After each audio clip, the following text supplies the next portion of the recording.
Alrighty, welcome into the Gary Ayd Show here on the Cave, cavetalkradio.com, the Cave Talk Radio app. Gary Ayd, Rich Anselmo, it's good to have you aboard. And we are live from 10 to 11 from our Middletown, New York studios. It's great to have you aboard.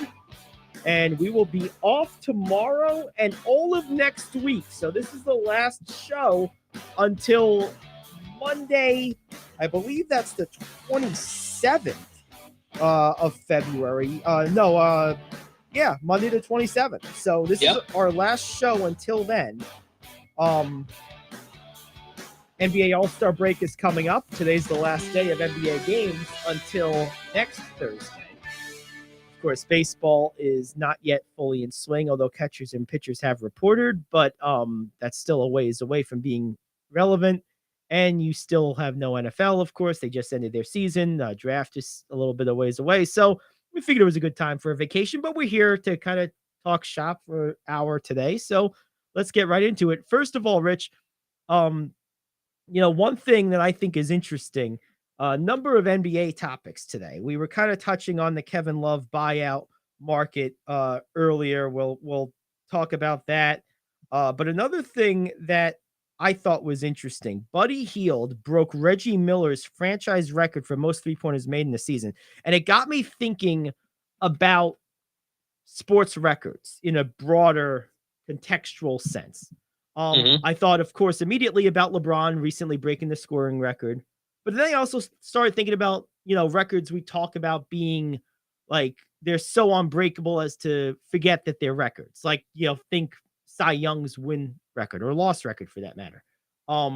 Think probably Cal Ripken's streak, the career batting average of Ty Cobb, things of that sort, a lot of them in baseball. And how kind of indifferent we are to those records because there's no chance of them ever being seriously challenged. Well, this record that Hield set, franchise single season record for three-pointers, is on the other side of the spectrum for irrelevancy, which is to say, like, there is no equivalence in my mind between the greatness of Reggie Miller as a shooter and the greatness of Buddy Hield. Like, Reggie Miller is an infinitely better player and shooter as far as I'm concerned. But because of the style of basketball now, any record associated with three-point shooting is completely meaningless. It means nothing to me. Like when Curry broke the career three-point shooting record, I was like, yeah, whatever. Whoever comes into the league, like people who are 10 years younger than him in 20 years, right now, the league record for three-point shooting reads like guys who have played in the last 10, 15 years list. In 20 years, it's going to read like the guys who have played in the last 10 years or so from that point. Like, it's a meaningless record because there's so much volume of it across the board and it continues to grow. Those records mean nothing. And that's unfortunate, but there are certain things like passing records in the NFL are like that now. They're getting like that. Like, it used to be special when a guy threw for 4,000 yards, let alone 5,000. 5,000 was like alien. Like Marino was like from Mars when he did that. It was like the only one who did it for like the first 100 years almost of the NFL. But then like three guys did it in 1 year. And one of them was like, there was like Matt Stafford and like, it was like crazy. Like, so my thing is records are not created equally. And, Buddy Hield's a very good player, but he's just that. He's just a good player. So when just good guys are breaking records of people who were until 10 years ago, thought of as one of, if not the greatest of all time at that particular skill, three-point shooting, that just tells you how worthless those records really are. And then there's the other side of it where the records are so far out of reach that they almost become worthless because they're, they almost look like they're like just furniture, right? Like they can't be touched. So like there's no point in thinking about them. So people try to delegitimize those records because they're so far gone that you almost have to justify why no one's ever going to touch it. So it's two sides of the same coin. And, I like Buddy Hield. He's a good player. But these records, I mean, this means nothing. It really means nothing. I mean, there's an excellent probability that that record that he broke this year could be broken next year by someone else on the True. Pacers. You know what I mean? Because they just take more and more threes. So if you're a pretty good shooter and you take enough of them, you're gonna get there. It's not an impressive record, unfortunately, and it used to be. Right. I do take Curry's record a little more seriously because it's a longevity thing. I mean, he did it over time. Yeah, where but the 1 year record doesn't really. Yeah, and this is a franchise record, right? I understand. Yeah, no, Curry's record is more impressive than this Healed mark. I'm not saying it's not, but I think it's just as valuable to being broken over and over and over again. Whereas I don't know that the scoring record will be touched for a while. I would be willing to bet over the next 15 years or so, I see that 3-point shot made record broken at least twice. Like, I don't think Curry's going to hold that record for long. I really don't. Like, I could see Luka breaking it. I could see any number of people breaking it because you don't even have to be like a world-changing shooter like Curry. You just have to be a volume scorer who plays in the modern NBA for 13, 15 years. Right. Like that's why it's like not really an impressive record because like it should be impressive. It should be like, holy crap, that's a lot of threes. But with the way the game is played now, it's really not. I mean, if you take someone like, I'll give you an example. Take someone like I don't know, Luka. Take Luka or take maybe Donovan Mitchell. Like these guys are 10, 12, 13 years younger than Curry, right? They're gonna be around for 15 years. I mean, they're gonna both probably make runs at this. I mean, it's now, of course, Curry's not retiring anytime soon, so maybe it's not this Right. generation. Maybe it's the generation behind him because too much of Curry's time is going to overlap with these guys. So that's possible. But Right. someone that comes into the league 3 years from now, you know, who's a pretty good shooter and a high volume scorer who plays for 15 years is going to have a real shot at this. Anyone that is in that category is going to, until the style of the game changes.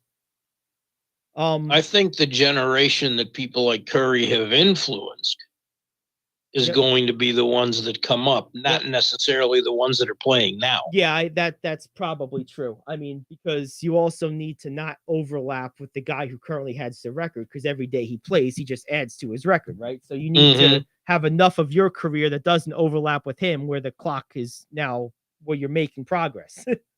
So Right. And the one thing that he has is not something he's going to lose, like great leaping ability. right, exactly. It's a little less after a while. If you can shoot, you can shoot. Right. Period. Oh, absolutely.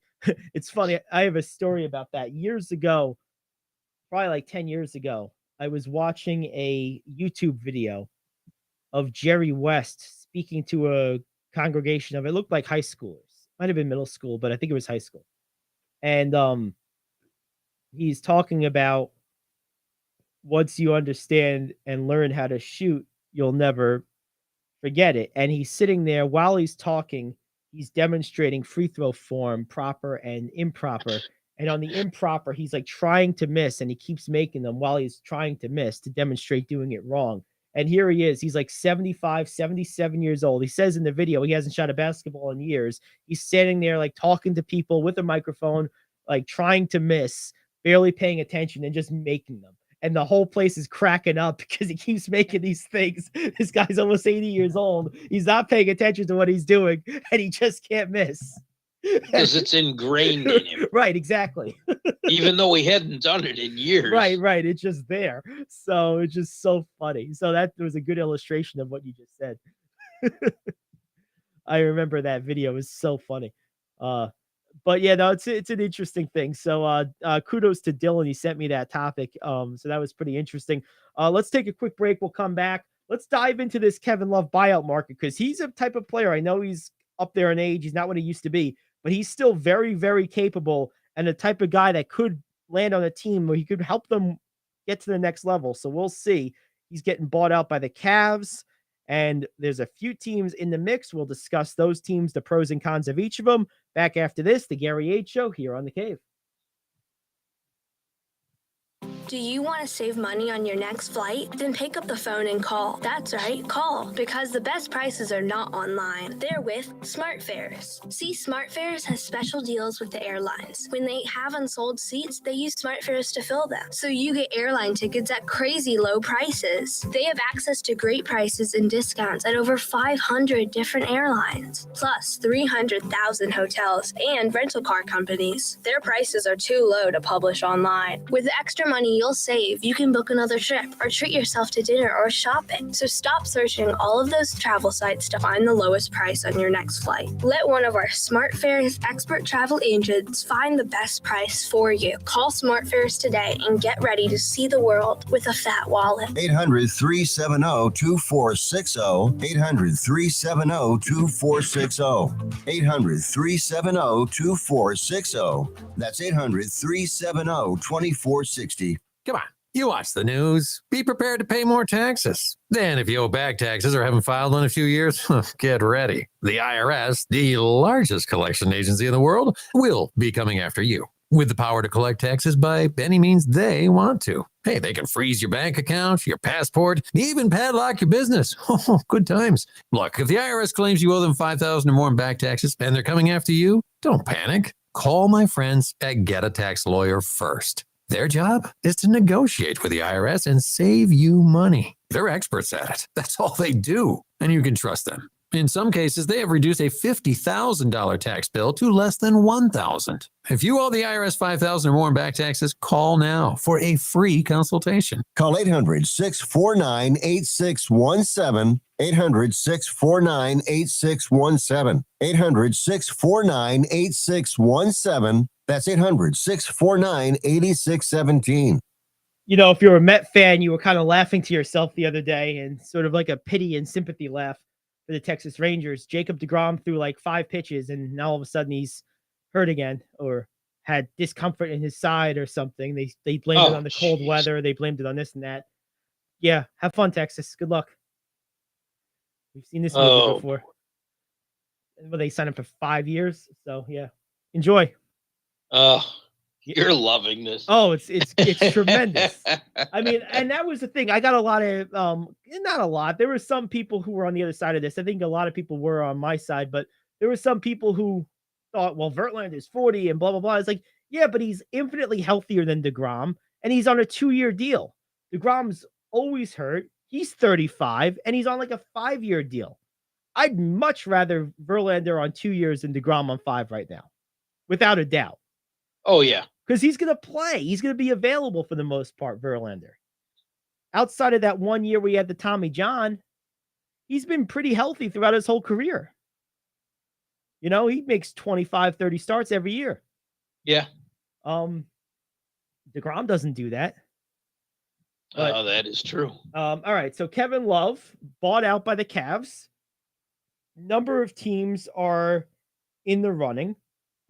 Phoenix, Miami, LA Lakers, that is. And also we're hearing the 76ers. So those are 4 teams that... Oh, don't go there, Kevin. Yeah, the Philly? Yeah, don't play for that guy. He'll ruin you. Well, I'll tell you what. If I was Kevin Love, I know him and LeBron are really good friends. Mm-hmm. And I've heard a no from the Lakers because they're very happy with Jared Vanderbilt. And they play the same position. If Jared Vanderbilt is the reason you don't get Kevin Love, then you don't deserve to win. What are you going to do? Cut the guy? I mean, no, you made a trade for him and they like it. Well, he wasn't the reason you made that trade. He was the throwing guy. But no, you just take him out of the rotation. I'm not concerned about Jared Vanderbilt. That's immaterial to me. Well, that's what I heard. I'm just a reporter. Oh, no, I understand. I didn't make it up. It's just what I heard from somebody that's fine. close to that. Yeah, that's cool. I don't do reporting. I give my opinion. And my opinion is Jared Vanderbilt should never impede you for doing anything on your roster. No, it shouldn't. It shouldn't. And I know this is something LeBron has told the front office he wants. Yeah, I mean, Kevin Love is a solid, good veteran who will fit a role. He doesn't make waves. Him and LeBron are close. They play well together. Like, it's going to cost you next to nothing money-wise to get this guy for the rest of the season. Sign him. You need three-point shooting on this roster, right? Sign him. That could be one of the issues, too. Jeannie's got this obsession with being too far into the luxury tax. Well, I mean, he's not going to cost you anything. It shouldn't move the tax needle at all. You're going to sign him for a prorated veterans minimum for the rest of the year. Right. Nothing. Was it a few $100,000 at this point? It won't even be. It won't even be at the most $500,000. Right. That's why I don't know why she's all. Well, that's the thing. I mean, I wouldn't sign Kevin Love to like a 3-year, $5 million a year deal at this point, but I would sign him to a 3-year, $3 million, $2 million deal, or 2-year, $8 million deal, whatever. But like for right now, you're just going to sign him for the rest of the year, the prorated veterans minimum. It's nothing.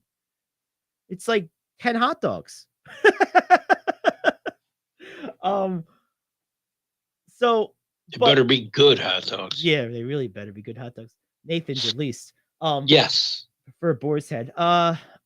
Let's see. Now, let's look at some of these other teams. I really think, and I understand the coaching aspect, but I really think from a roster standpoint, Philadelphia makes a lot of sense. They don't have a lot of depth in their front line at all, and they have like almost no shooting besides Embiid himself from their front line. Right. Kevin Love would be a beautiful fit on that roster. He really would be. I'm just hoping it doesn't. I mean, that he would be such a good fit on that roster, and I think he'd be a great fit in Miami. Yes, that was the next one. I completely agree. I don't see the fit in Phoenix because where are you going to play him once Durant's back? I mean, like realistically, you're not going to play him at center. Maybe you could spell Ayton a little bit, but like he doesn't really have a spot there. I mean, are you going to play him and Durant together? I guess you could. You could play Durant at 3. I mean, I guess you could do that. But I think he's a better fit in Miami, LA, and Philly. If I was going to rank these 4 teams in terms of fit, the team that would benefit the most from having him, I would say the Lakers 1. I would say Philadelphia is a close second for me because I think, unlike in Miami, where I question the playmaking ability of their principal scorers, I think Kevin Love would feast playing off of James Harden and Joel Embiid high-low pick-and-roll action. I think Kevin Love would eat up in there. I really do. All he has to do is spot up. He would kill with playing along those two. And he would kill playing with LeBron because we've seen that before. So to me, those are 1 and 1A. Miami probably needs the full potential of what offensive production he can still bring on a nightly basis the most. They probably need the points the most. Plus, he'd get the most minutes behind Adebayo. And in the rotation. Or even alongside him. He might even start. Right. I mean, there's more potential there for him. No, as far as the size of his role, yes. It's the biggest need. Bigger than LA, bigger than Philly. Agreed. That's a bigger need for Miami. 100%. I couldn't agree more. I just question his effectiveness in those minutes with that roster. I think one of Miami's problems as an offense is I don't think they really have playmakers. Like, Butler is okay, Hero's okay, but none of these guys create offense on a consistent basis. And I just question if Love would spend a lot of those minutes kind of floating around trying to figure out where he could be to get the ball. Like whereas with Philadelphia, I think he would kill teams as the outlet guy on the high-low pick and roll between Embiid and Harden.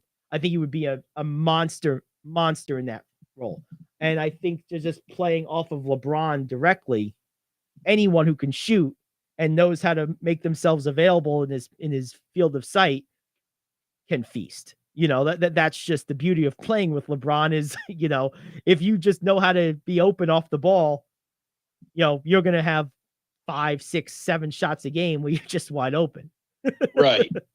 And the fact that there's enough history there where they've worked right. together. We've seen it before, right? And they're Yes. friends, and a veteran team.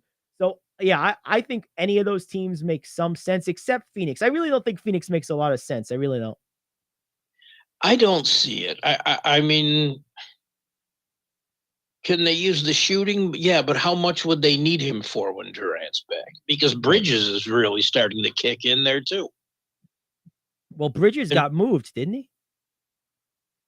Yeah, Bridges was in the trade for Durant. Oh yeah, that's right. He's in Bridges Brooklyn. is starting to kick it in for Brooklyn. Yeah. He had what, 45? Yeah, no, Bridges is in Brooklyn now. Yeah.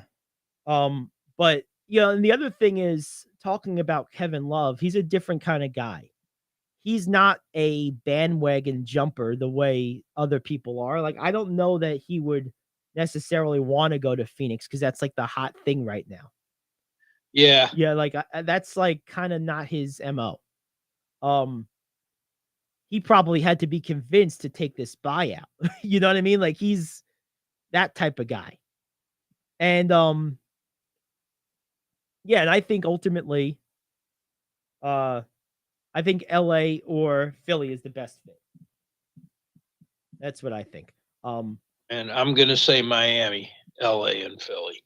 Yeah, see, I think Miami has the biggest need for him, and he would have the biggest role. But I don't think I don't think it would be where he would be most effective, because I don't trust Miami's offense to make him effective.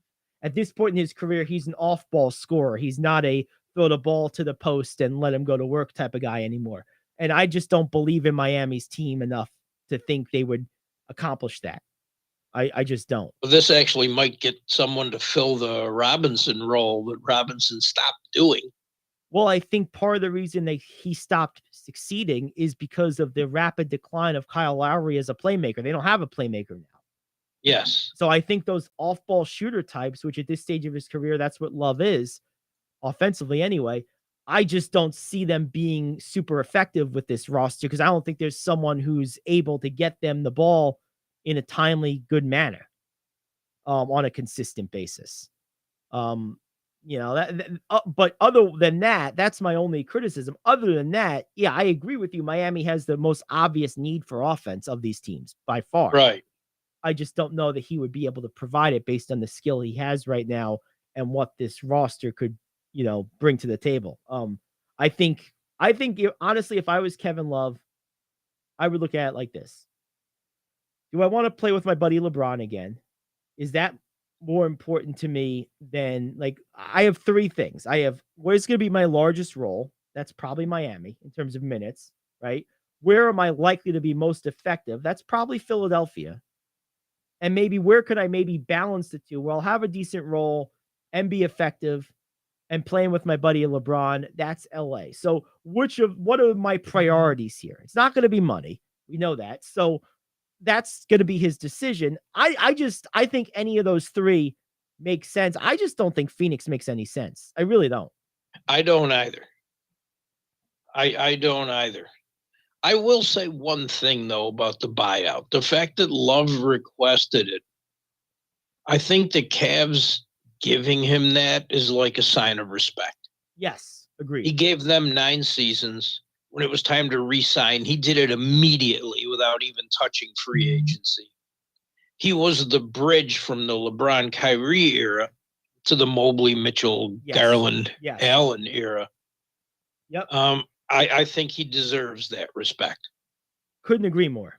And I'm very, very happy with the way the Cavs are handling it. I do have a question for you, though. Okay, what do you got? Just drew a complete blank. Oh no. I was like, what? Need more coffee. Would you consider putting his jersey in the rafters with LeBron's when the time comes? Gave him 9 years. You did get 9 years. Helped him with growing the young team. Helped them win a title. Yeah, the problem with Kevin Love in Cleveland anyway is the fact that so many of those 9 years were awful. And there was a lot of time where he was on the injured list. You respect the loyalty, but you question his impact in most of the years he was there, because they were all wasted years. And I'm not saying that's all his fault. Obviously, the franchise went through a transformation. So if you want to do it for a loyalty thing, I guess. But me personally, I wouldn't do that. If I was in charge of jersey retirements, to me, jersey retirements are for people who are like, who are chiefly responsible or significantly responsible for an era of sustained excellence. Like, to make a comparison, someone about Kevin Love's level, James Worthy, certainly jersey retirement, because over the course of his career, he was one of the 3 best players on a whole bunch of championship and championship contending teams. A role player, really good role player like Michael Cooper, same thing. I just feel that like I wouldn't retire, for example, Reggie Theus's number either. You know what I mean? Because yeah, he was good, but his presence didn't really change the trajectory of my team. I don't know. I wouldn't do it. No. Okay, well, I brought it up because that's going to be the talk in Cleveland. So yeah, and look, I'm not going to be mad if they do it. It's not like I'm going to be like, oh my God, how could you do this? But if you're asking me, would I wouldn't. No, I don't think he quite did enough. I think the team was bad for most of that time, and he probably missed close to 3 seasons worth of games in that span too. He did. So he did. There's that. And I agree with that. But I love Kevin Love. He's long been one of my favorite players in the NBA. Same here. Yeah, an excellent pro. And now, if you ask me, do I think Kevin Love deserves Hall of Fame consideration? My answer to that's very different. I think he probably cost himself that by the years he kind of stayed in Cleveland and just kind of, atrophied a little bit from the public persona. But Kevin Love has, I'll put it this way, he's no worse of a case for the Hall of Fame than Chris Webber had, in my opinion. I wouldn't have voted for Webber, so I guess I probably wouldn't vote for Love either. But I might not, just on the time missed. Well, that's just it. He missed so much time. And as far as a player, he belongs. But yeah, there's a lot of time missed there. There really is. Pretty interesting stuff. All right, let's take a quick break. We'll come back. We got some more stuff to talk about. We got a couple of games to look at. And one thing I'd like to do is give a couple of storylines that we're going to be watching for in the second half of the NBA season post All-Star break. As this is our last show for a little over a week, we'll be back Monday the 26th. I'd like to kind of set the table a little bit for when we come back. We'll be a few games into the post All-Star break NBA schedule. Kind of set the table a little bit to kind of get you primed for that. Let's take a break. We'll come back. We'll do that. It's the Gary Ayd Show. And also, before we go, Gary, I have a question I want your opinion on. Okay. I mean, when we get back. All right. Well, like I was saying, we'll be right back after this. The Gary Ayd Show here on The Cave. You have health insurance, but you don't have dental insurance. Do you need to get to the dentist right away? Maybe you need an implant or some other major service. Well, I found a dental insurance plan that's just right for you. It's called Spirit Dental. Spirit Dental offers a $100 lifetime deductible, a huge network of dentists. And here's the best part. There's no waiting periods. Yeah, that means you can call right now and have real dental insurance for you and your family tomorrow and get that immediate coverage you want. Spirit Dental has plans for just a few dollars a day, up to $5,000 annual maximum, and coverage for implants. Whatever age you are, the dental insurance you need is a free phone call away. Now don't wait, and be sure to ask about Spirit's vision plan. Here's the number: 800-631-9229. 800-631-9229. That's 800-631-9229. Hey friend, life happens and you need money. What do? You call the special toll-free number we're about to give you. We will send you a link to your phone with details on how you can loan up to $5,000. couldn't you use $5,000 to pay for your rent, pay grocery bills, get your car repaired, or whatever you need? It's up to you. We don't care. We're just here to lend you the money. And we'll lend people money with good, bad, or no credit at all. Of course, some terms and conditions apply, and you'll see those on the link we're going to send you.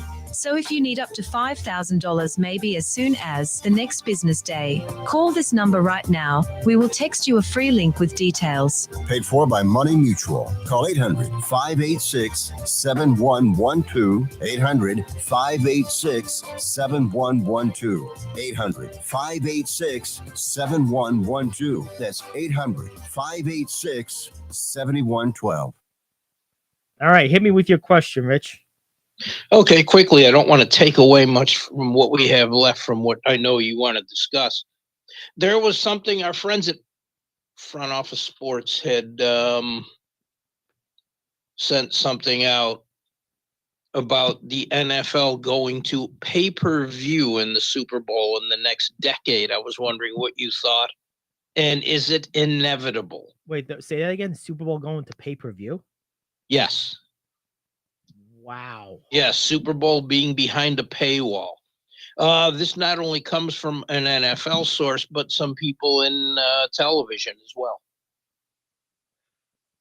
I have to tell you, I would be surprised by this. I'm not questioning the sources at all. Front Office Sports is great at that. But the reason I say that is, even in the era of streaming, the NFL has been really, really hesitant, and so for that matter, all sports leagues have been, to put prime games, in the NFL's case, even playoff games, other than maybe the first round, on anything but over-the-air broadcast networks. So to go from that to your signature thing being pay-per-view seems like a stretch to me in such a relatively short period of time of 10 years. I that would surprise me. I'm sure it's been discussed, maybe extensively, for something like this to be reported with these type of sources, but ultimately to see it happen, I would say I would be very surprised for that reason. They won't even give ESPN like a second round or conference finals playoff game.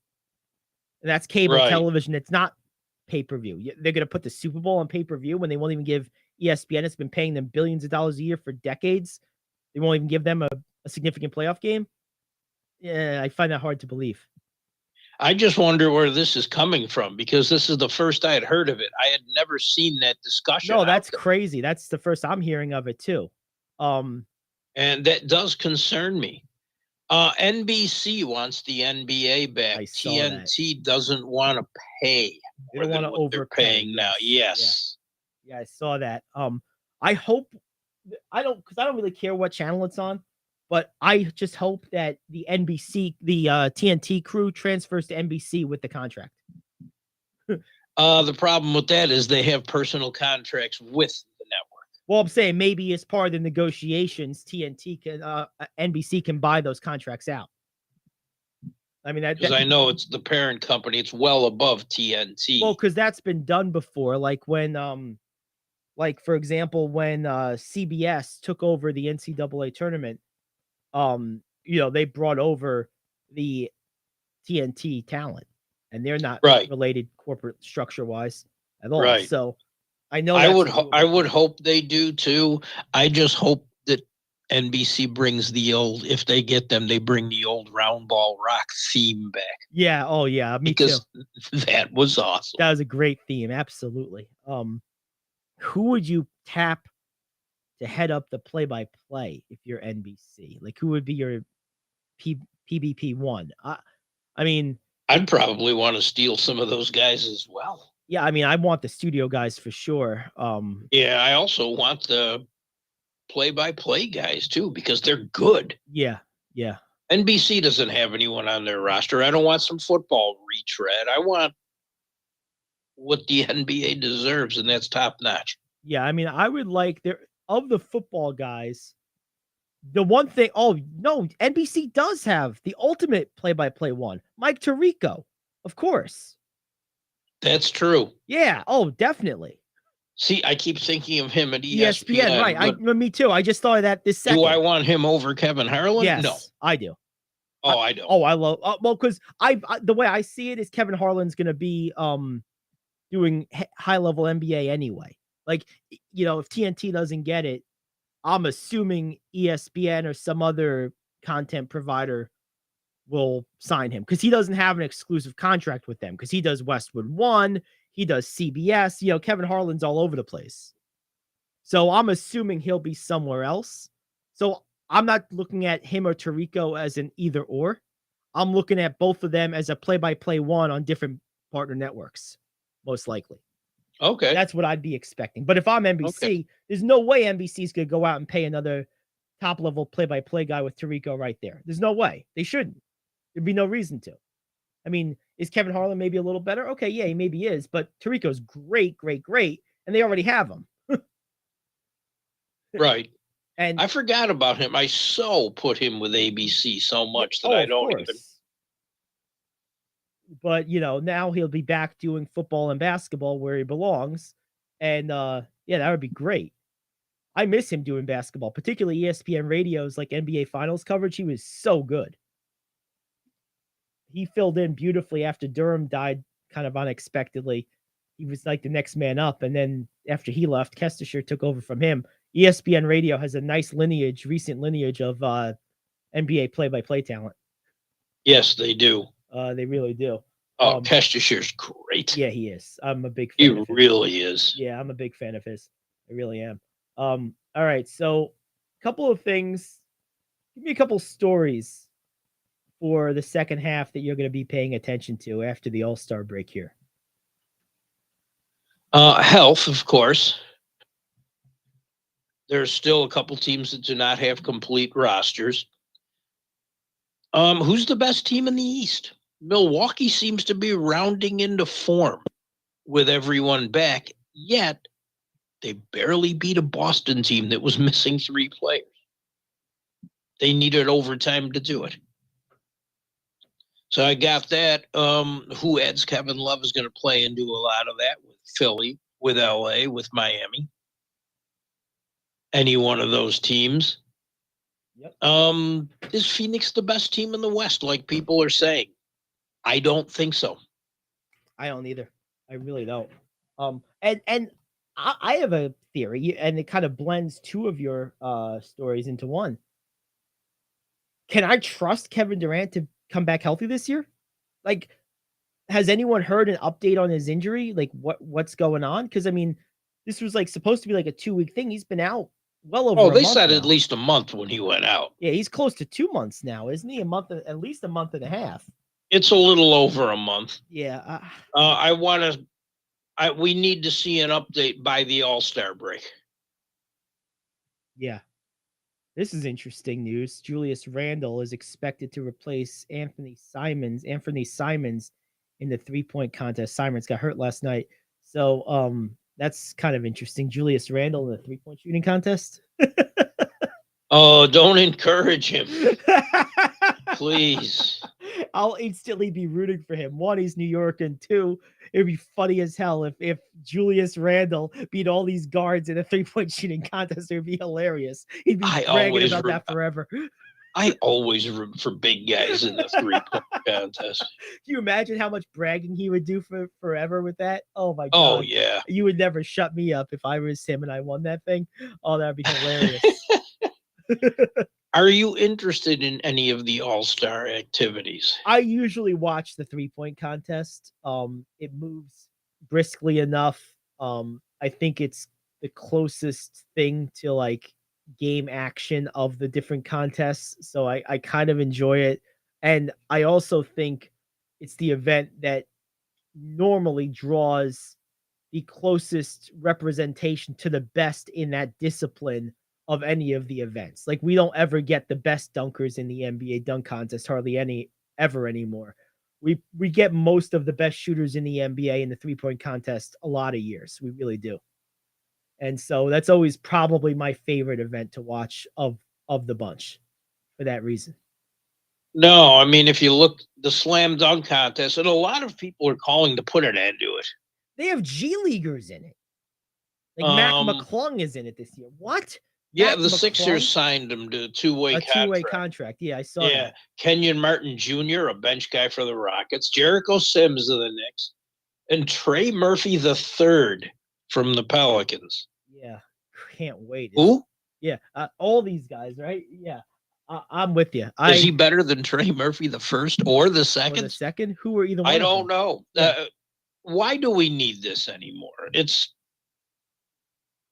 They've bastardized it to the point when you watch the ones from the 80s and the early 90s. If you screw up your first couple of attempts, you're done. Yeah. Yep. Now, well, you got 2 minutes. No, that's not it. Well, I think the problem with the dunk contest is a couple of things. The first. What are you getting invaded in there or what? Hold on a second. Continue for a second, Rich. I think the lizard people are visiting Gary, and we're kind of worried about this now. I don't like the dunk contest anymore. I think they've taken away from the skill. I know they've eliminated the point where people can try 20 dunks before they get one to go down. You can't do that now with the 2-minute thing, but it takes them so long to set up their dunks. It just it doesn't flow. At least the 3-point shooting contest flows, and I like that a lot better. Yeah, I agree. And what I was gonna say about the dunk contest, one of my principal issues with it is everything's been done. Like you can't really invent new dunks. Like there's only once you jump over a car, I think you've pretty much that's kind of that. It's the equivalent of jumping the shark. Yes. It's done. So I think the thing that makes the 3-point shooting contest more evergreen and sustainable is the fact that shooting is shooting. And I mean, even if someone attains a perfect score, which I don't know that's ever happened, but even if that happened, it'd be always cool to see it again. You know what I mean? So it kind of sustains itself. Whereas the dunk contest, a lot of the appeal when it first became an event for the first, 20 years or so was, what can they do? Initially, the appeal was the star power. Then it became, the creativity. Then it became sort of the celebrity judges. Like there were stages to this where there was novelty that sustained it. There's no more novelty left in it. You kind of squeezed all the juice out of it. There's not much left to it, unfortunately. And some of the best ones, honestly, were in the ABA, David Thompson and Dr. J. You don't have that. Well, because there's nothing novel about it. I mean, there's people that like for example, Aaron Gordon and Zach LaVine are perfectly capable of doing any dunk that anyone else has ever done. I mean, they're as bouncy as bouncy gets, both of them. But like, there's just nothing new under the sun, so to speak. I do have one idea for it that I think might make for an interesting. It would at least make it interesting for a lot of players, or would make it more competitive, without hurting any team's prospects. What if you made it kind of like the Olympics used to be before pro players? What if you made it a invite-only event for guys who are on the periphery, and the winner of it got a guaranteed, 2-way contract for 2 years or something like that? So it wouldn't have the star power, but you would have guys specifically looking to compete, and you'd have to put different rules around it. You'd have to make misses, like you were saying before, they would have to be detrimental again. You'd have to make it more of a competition, but it would at least make it something that could make a story. Because let's say a guy wins it, gets that 2-way contract, and 3 years later, he's a big contributor to a playoff team in the rotation or something. That becomes like a cool Duncan Robinson-esque type of story that you can trace back to the dunk contest. It gives it a purpose again. Something like that might make an interesting combination. But hey, as far as people that should be there, Dylan says 4 guys: Zion, Aaron Gordon, John Morant, and LaVine. Those are the guys I'd want to see too. And Zion's got to put the burgers down. Hey. It's jambalaya. It's New Orleans, Rich. Get it right. Gordon and Levine, I agree with. Oh, John Morant, definitely. Ja Oh, would God, yes. absolutely be. I don't know. You don't want to hold out for Max McClure, huh? He's played 2 NBA games. Oh, right. Oh my goodness. What a mess. I don't know. I just think there's better ways to use that time. Yeah, no, I think that it has more or less run its course. But if you were trying to salvage it because it is sort of like an iconic event in the league's history, something that has like, long-standing name recognition. If you were trying to like put some life back into it, I think tying it to some type of achievement for guys who are still hungry because they haven't quote made it yet, I think might be the way to go. But anyway, all right, let's finish up. We got a few minutes left. Got any news you can use items we can hit real quick? Couple interesting things. Geez, I was thinking about some of the great slam dunk contests. Mike Trout claims to have a plan to keep Shohei Ohtani with the Angels. Mike Trout does. Yeah, what is he going to defer half of his money? And the owner Moreno has an interest in this. He wants him to stay. What do you think this plan could possibly be that would make any sense? Mike Trout's going to personally pay 10% of Shohei Ohtani's salary, so Moreno feels more comfortable signing the rest. I have no idea. I mean, like, Trout makes $1 bazillion, so he could say, "I'll make a couple less million," whatever. I don't know. Is it a personal appeal? Like, what could it be? I don't know. If Moreno's interested in it, it has to be fiscal in some way, right? There has to be some money involved, I would think. But who knows? If I was Ohtani, I wouldn't stay there.